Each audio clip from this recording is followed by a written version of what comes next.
ما كاش. كم الأحياء فيها مخدرات، كم الأحياء هذا فيها الانحراف والانحلال.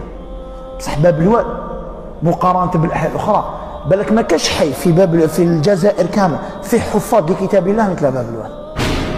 احنا كاع من باب الواد وعلى بالنا ما كاش حي، ما كاش مدارس قرآنية تخرج حافظة كتاب الله عز وجل مثل باب الواد عبر التاريخ. هذه هي باب الواد.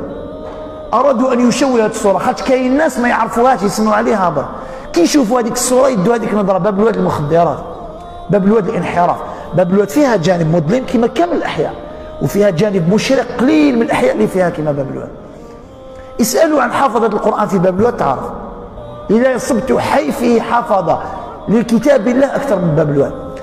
كبار طلبة العلم والدعاة والأئمة والعلماء كاع ولاد باب الواد، أكثرهم ولاد باب الواد. مانيش حايب نسميه باش ما ننساش ونذكر.